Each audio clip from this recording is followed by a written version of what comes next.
Hey guys, welcome to our YouTube channel. This is Gurpreet Kaur. आज हम लोग बात करेंगे इंडियन एयरफोर्स के जो एक्स एंड वाई ग्रुप होते हैं उनमें क्या पोस्ट होती हैं, और हम लोग बात करेंगे इनका सिलेक्शन प्रोसीजर क्या रहता है, एलिजिबिलिटी क्राइटेरिया क्या है, एज लिमिट क्या है। ये सब हम लोग इस वीडियो में देखने वाले हैं, तो बने रहिएगा एंड तक और वीडियो को शेयर करना ना भूलें। ठीक है गाइस, चलिए। तो अगर हम लोग बात करें यहाँ पर एजुकेशन क्राइटेरिया की, तो अलग अलग एजुकेशन क्राइटेरिया यहाँ पर मांगा गया है। जैसे कि अगर ग्रुप एक्स की बात करें ट्रेड्स की, तो यहाँ पर एक्सेप्ट एजुकेशनल इंस्ट्रक्टर जो होते हैं, एजुकेशनल इंस्ट्रक्टर की अलग पोस्ट होती है एक्स ग्रुप में। उनको छोड़कर जो एजुकेशनल क्वालिफिकेशन यहाँ पर चाहिए वो चाहिए आप लोगों को 10+2 या फिर इक्विवेलेंट एग्जामिनेशन दिया हो आप लोगों ने, जिसमें 50% मार्क्स मांगे गए हैं। क्या क्या सब्जेक्ट रिक्वायर्ड है? तो मैथमेटिक्स, फिजिक्स और इंग्लिश। इंग्लिश बेसिकली यहाँ पर मैंडेटरी है और 50% मार्क्स से वो पास होना चाहिए। ठीक है। या फिर इसके अलावा आप लोगों ने कोई भी 3 इयर्स का डिप्लोमा कोर्स किया हो इंजीनियरिंग में किसी भी स्ट्रीम से, जैसे कि आप लोगों ने जो भी इंस्टीट्यूशन है वो गवर्नमेंट के द्वारा रिकॉग्नाइज्ड होना चाहिए, पॉलिटेक्निक इंस्टीट्यूट हो, और यहाँ पर भी आप लोगों को एज इट इज 50% मार्क्स जो है चाहिए ही चाहिए एग्रीगेट। ठीक है। और 50% एज ऑफ जो इंग्लिश सब्जेक्ट है उसमें यहाँ पर चाहिए होता है, जो भी डिप्लोमा आप लोग करे हुए हैं। ठीक है। और आप लोगों को यहाँ पर मैट्रिकुलेशन यानी कि 10th में भी यहाँ पर इंग्लिश सब्जेक्ट जो है वो मैंडेटरी है। अब बात करते हैं हम लोग कौन कौन सी स्ट्रीम्स हैं। तो यहाँ पर मैकेनिकल स्ट्रीम्स, इलेक्ट्रिकल और इलेक्ट्रॉनिक्स, आईटी स्ट्रीम्स भी यहाँ पर इंक्लूडेड हैं अगर आप लोगों ने कोई भी डिप्लोमा कोर्स किया है इंजीनियरिंग का। ठीक है। तो ये बेसिकली यहाँ पर एजुकेशन क्वालिफिकेशन है एक्स ग्रुप के ट्रेड्स में, जो कि आपकी एजुकेशन इंस्ट्रक्टर के लिए नहीं है। ठीक है। अब उनके लिए क्या है, उनके लिए भी हम लोग देखेंगे। तो एजुकेशन इंस्ट्रक्टर जो कि आपके एक्स ग्रुप में यहाँ पर आते हैं, उन लोगों के लिए चाहिए यहाँ पर बीए यानी कि आपका बैचलर इन आर्ट्स चाहिए, जिसमें इंग्लिश सब्जेक्ट जो है वो मैंडेटरी होता है। ठीक है। और अगर बीएससी कर रहे हैं आप लोग, तो उसमें भी सब्जेक्ट क्या क्या है, फिजिक्स है, साइकोलॉजी होना चाहिए, या फिर केमिस्ट्री होना चाहिए, या फिर mathematics, IT, computer science, statistics, एक सब्जेक्ट इनमें से कोई भी होना चाहिए। ठीक है। या फिर बीसीए अगर रखा है आप लोगों ने, तो भी यहाँ पर मिनिमम जो परसेंटेज है वो 50% होना ही चाहिए। ठीक है।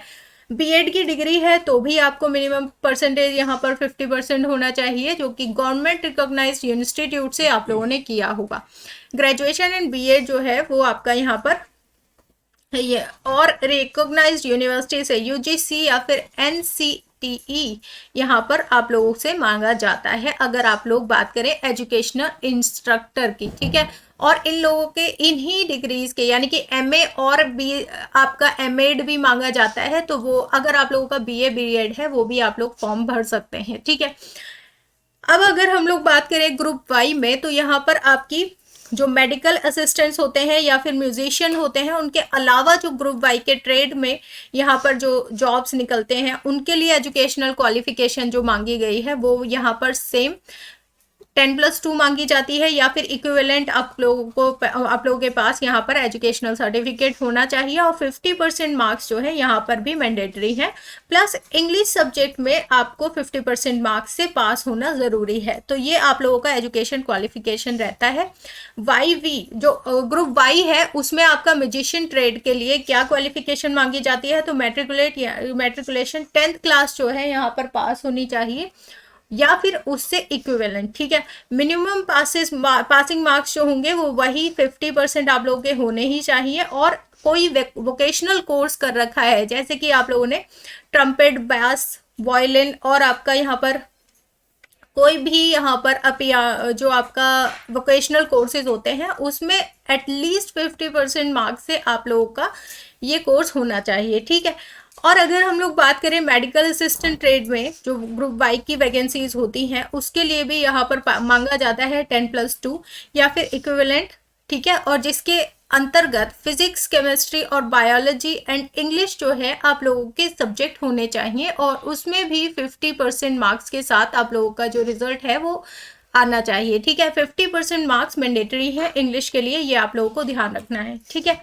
चलिए, अब अगर हम बात करें एज लिमिट की, तो एज लिमिट में एक्स ग्रुप में जो आप लोगों का यहाँ पर अलग अलग क्वालिफिकेशन बेसिकली दी जाती हैं अलग अलग पोस्ट के अकॉर्डिंग। तो यहाँ पर ग्रुप एक्स में जो आपके एजुकेशन इंस्ट्रक्टर होते हैं उनके बिना जो पोस्ट हैं एक्स ग्रुप में, वो आप लोगों को एजुकेशन के अकॉर्डिंग ही, यानी कि 17 से 21 साल जो है वो एज होनी चाहिए यहाँ पर, ठीक है। 16 से 21 होती है जब तक आपका ट्रेनिंग आती है या ट्रेनिंग कंप्लीट होती है, ज्वाइनिंग होती है, तब 17 जो है वो एज हो ही जाती है, ठीक है। तो यहाँ पर हम लोग जो है मिनिमम एज 16 to 17 यहाँ पर मांगी जाती है और मैक्सिमम एज यहाँ पर 21 होती है। ग्रुप एक्स में एजुकेशन इंस्ट्रक्टर की क्या एज रहती है, क्योंकि यहाँ पर उनको ग्रेजुएशन मांगा होता है, तो यहाँ पर जो क्वालिफिकेशन एज लिमिट रहेगी वो यहाँ पर 20 से 25 ईयर्स तक रहती है। और अगर पोस्ट ग्रेजुएशन कर रखा है तो यहाँ पर 27 जो है वो लास्ट एज हो जाती है, 28 27 यहाँ पर एज लिमिट दी जाती है मैक्सिमम एज, ठीक है। तो ये आप लोगों को ध्यान रखना है, जिस भी पोस्ट के लिए आप लोग अप्लाई करने वाले हैं उसकी एज लिमिट के अंतर्गत आप लोग आते हैं कि नहीं, ठीक है। ग्रुप वाई के यहाँ पर ट्रेसमेंट, जो कि आपके मेडिकल असिस्टेंट और म्यूजिशियन नहीं बनना चाहते हैं, उनके अलावा जो यहाँ पर पोस्ट निकलती है उनके लिए सेम क्राइटेरिया है जो कि आपका ग्रुप एक्स ट्रेड के लिए है। यहाँ पर 17 से 21 ईयर्स का एज लिमिट दिया गया है। और मेडिकल असिस्टेंट ट्रेड्स के लिए यहाँ पर 17 to 21 यहाँ पर याद रखना है आपको। और म्यूजिशियन ट्रेड्स के लिए, जो कि उनके लिए वोकेशनल कोर्स भी मैंडेटरी है, तो यहाँ पर उनको दिया जाता है 17 to 25 एज लिमिट, ठीक है। इस एप्लीकेशन फॉर्म की फीस कितनी रहती है, तो 250 जनरली रहती है और साल में 2 बार ये फॉर्म जो है वो भरे जाते हैं।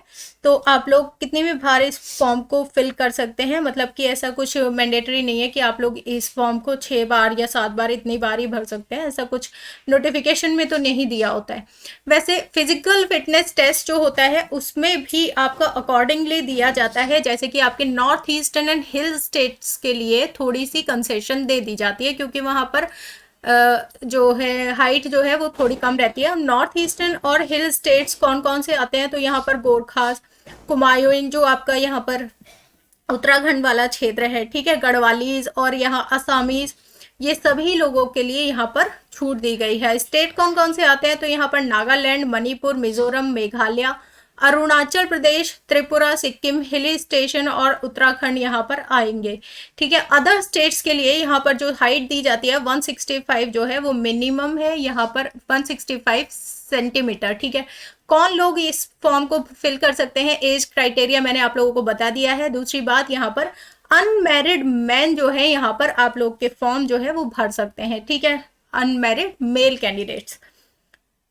जीटीआई और पीजेआई अगर हम लोग बात करें यहाँ पर, तो ये आप लोगों का रहेगा 167 सेंटीमीटर यहाँ पर। और इंडियन एयरफोर्स के लिए जो आपकी रहेगी वो 175 सेंटीमीटर रहेगी अदर स्टेट्स के लिए। और वो नॉर्मल स्टेट्स मतलब नॉर्थ ईस्ट और हिल स्टेशन के लिए या फिर नॉर्मली जो अदर स्टेट्स हैं उन सभी के लिए ये 175 सेंटीमीटर दी जाती है। म्यूजिशियन के लिए आप लोगों की जो मिनिमम हाइट है वो 162 सेंटीमीटर्स दिख जाती है, ठीक है।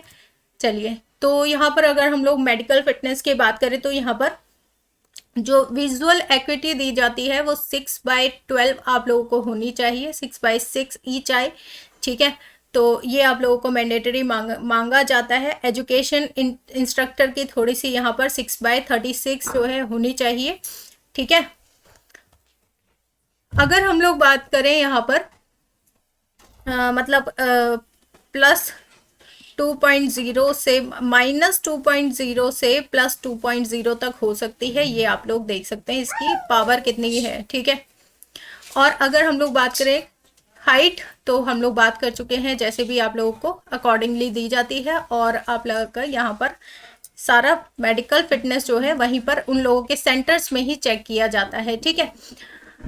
IAF group X and Y group जो होते हैं उनका सिलेक्शन प्रोसीजर कैसे रहता है, 3 फेजेस में कंप्लीट होता है। फर्स्ट फेज में यहाँ पर ऑनलाइन रिटन टेस्ट होता है, जिससे अंतर्गत उन जो अलॉटेड सेंटर्स होते हैं वहीं पर ही एग्जाम दिया जाता है। हम लोग अगर बात करें यहाँ पर कि जो फेज 1 है वो ग्रुप एक्स ट्रेड्स का कैसा एग्जाम होगा, तो 60 मिनट का एग्जाम होगा जिसमें से इंग्लिश पूछा जाएगा, फिजिक्स के 25 क्वेश्चन पूछे जाते हैं, मैथमेटिक्स के 25 क्वेश्चन पूछे जाते हैं। ये सेक्शनल एग्जाम होता है, सेक्शन वाइज दिया जाता है, यानी कि सबसे पहले अगर इंग्लिश का टेस्ट हुआ है तो यहाँ पर 20 मिनट्स दिए जाएंगे इंग्लिश के टेस्ट को करने के लिए। उसके बाद जो है आपका फिजिक्स का टेस्ट होगा, फिर आपका मैथमेटिक्स का टेस्ट होगा, ठीक है।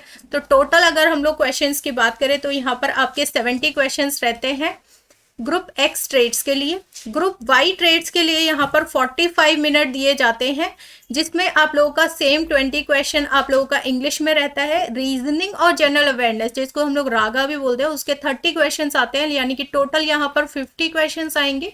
50 क्वेश्चन के लिए यहाँ पर टाइम लिमिट दिया जाता है 45 मिनट। 20 मिनट पहले इंग्लिश को दिए जाएंगे, फिर 25 मिनट जो है वो रागा के लिए दिए जाएंगे, यानी कि रीजनिंग और जनरल अवेयरनेस के लिए, ठीक है। तो अपने आप ही वो चेंज हो जाता है उसका सेक्शन। अगर दोनों के लिए आप लोग फिल करते हैं फॉर्म तो टोटल टाइम जो है वो 85 मिनट का दिया जाता है। और इंग्लिश का पेपर जो है वो एक ही सेक्शन आता है आप लोगों का, और वो जब कंप्लीट हो जाता है फिर आप लोगों का फिजिक्स का टेस्ट होता है जिसमें 25 क्वेश्चन, मैथमेटिक्स के 25 क्वेश्चन, देन रागा यानी कि रीजनिंग एंड जनरल अवेयरनेस के 30 क्वेश्चन जो है कंप्लीटली यहाँ पर 100 क्वेश्चन जो है वो पूछे जाते हैं, ठीक है। 85 मिनट का ये टेस्ट होता है। इसके बाद आती है नेगेटिव मार्किंग की बात। तो नेगेटिव मार्किंग ऑफ कोर्स यहाँ पर होती है, और नेगेटिव मार्किंग की बात करें तो 1/4 यहाँ पर नेगेटिव मार्किंग रहेगी, और 1 नंबर का एक क्वेश्चन होता है, यानी कि अगर एक क्वेश्चन आप लोग सही करते हैं तो 1 मार्क मिल जाएगा, अगर गलत करते हैं तो 1/4 यहाँ पर मार्क जो है वो कट हो जाते हैं, ठीक है, या फिर 0.25 आप लोग इसको बोल सकते हैं। अब बात करते हैं यहाँ पर फेज 2 में क्या होता है। जब आप लोग फेज 1 का एग्जाम क्वालिफाई कर लेते हैं उसके बाद आता है फेज 2। उसमें आपका फिजिकल फिटनेस टेस्ट होगा, जिसमें आप लोगों को 1.6 किलोमीटर की रेस कराई जाएगी, जो कि आप लोगों को 6 मिनट 30 सेकेंड में कंप्लीट करनी होती है। उसके बाद यहाँ पर 10 पुशअप्स कराए जाते हैं, 10 सिटअप्स कराए जाते हैं, और 20 स्क्वाट्स लगाई जाती हैं, ठीक है। उसके बाद होता है आपका एडेप्टेबिलिटी टेस्ट 1 और 2। टेस्ट 1 में क्या होता है, टेस्ट 1 में आपका डायनेमिक फैक्टर टेस्ट होता है, जिसमें 20 क्वेश्चन इंग्लिश के पूछे जाते हैं, जो कि आप लोगों को 15 मिनट में कंप्लीट करने होते हैं। उसके बाद होता है आपका सिचुएशन रिएक्शन टेस्ट, जिसमें आप लोगों के रीजनिंग के क्वेश्चंस होते हैं, कुछ सिचुएशन अकॉर्डिंग टेस्ट किए जाते हैं। कोई सिचुएशन दी जाती है जिसको आप लोगों को बताना होता है कि आपका रिएक्शन क्या रहेगा। तो यहाँ पर 45 क्वेश्चन पूछे जाते हैं, जो कि आप लोगों को 30 मिनट में कंप्लीट करने होते हैं। फिर आता है आपका अडेप्टेबिलिटी टेस्ट नंबर 2, जिसमें आप लोगों को पूछा जाता है क्या कि बेसिकली यहाँ पर ग्रुप डिस्कशन हो जाता है। 15 लोगों को यहाँ पर बिठाया दिया जाता है एक टॉपिक पे डिस्कशन के लिए, और फिर फाइनली आप लोगों को अपने आप को इंट्रोड्यूस करना होता है, ग्रुप डिस्कशन करना होता है, और अकॉर्डिंगली वहाँ पर बता दिया जाता है कि क्या करना है, ठीक है। उसके बाद आता है जब आप लोग ये सारे फेजेस को कंप्लीट करते हुए, फेज 1 फेज 2 के सभी एग्जाम्स को क्वालिफाई करते हुए निकलते हैं, उसके बाद आता है आपका फेज 3।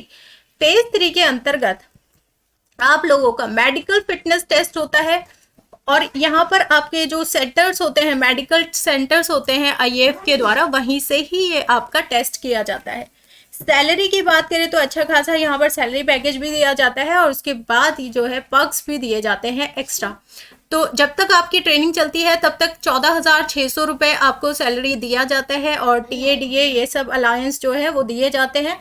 उसके बाद जो है जो आपकी ज्वाइनिंग हो जाती है तब 26,900 पर मंथ आपकी सैलरी बन जाती है ग्रुप 5 एयरमैन के लिए, ठीक है। तो ये आपका रहता है, और ग्रुप एक्स के लिए यहाँ पर 33,100 रुपीज़ पर मंथ की सैलरी जो है यहाँ पर रहती है। उसके अलावा यहाँ पर डियरेंस अलाउंस जो है बहुत सारे प्रोवाइड किए जाते हैं, तो ये भी है यहाँ पर बहुत ही बेनिफिशियल। अगर आप लोग इस एग्ज़ाम की तैयारी कर रहे हैं तो गो फॉर इट गाइस, जल्दी ही नोटिफिकेशन आ जाएगा। और अगर आपको वीडियो पसंद आई तो प्लीज़ लाइक कीजिएगा, शेयर कीजिएगा, सब्सक्राइब कीजिएगा अगर चैनल पर पहली बार है तो। Thank you guys, bye bye and take care.